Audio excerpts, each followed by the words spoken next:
After walking through different areas of Piedmont Park, we noticed different parts of the park were affected by runoff water, which can carry contaminants such as pesticides, fertilizers, motor oil, and the like. We were curious to see how the soils in these areas compared to each other and how the runoff water affected the soil properties and its health. We selected a total of 3 areas, 2 of which had direct contact with different sources of runoff water. These 2 areas were the soil near and around a cement culvert supplied by Clear Creek and its surrounding neighborhoods, and the soil surrounding the cement waterfall that feeds runoff water into the Six Springs area.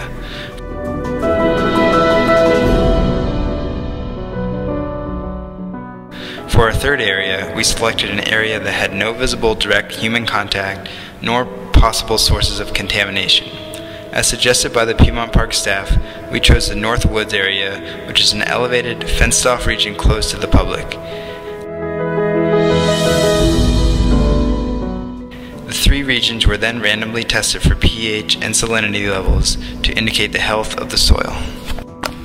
We also tested salinity of soil by testing the soil electrical conductivity. These tests measure the soil's capacity to conduct an electric current. For example, if there are high levels of salt, there will be a higher electrical conductivity recording. High levels of salt can be a stress factor to soil because it can make less water available to plants and reduce the good microbes in the soil that help it break down substances. In general, soil pH measures the level of acidity in soil.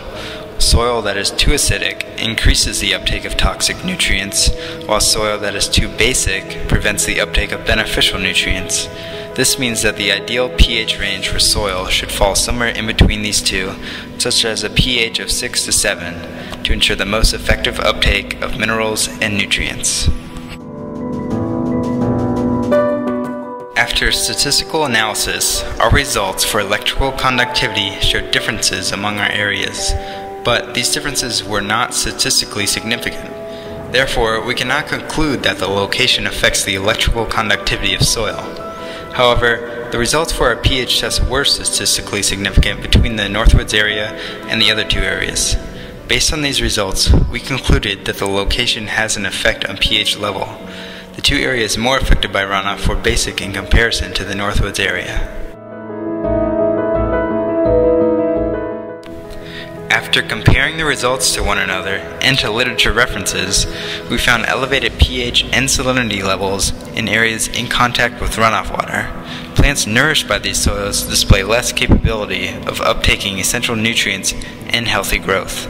Fortunately, measures can be taken to counteract the effects of runoff water. With our data, we can make appropriate recommendations to Piedmont Park for fertilizers and liming practices to ensure healthy and robust soil for future park goers.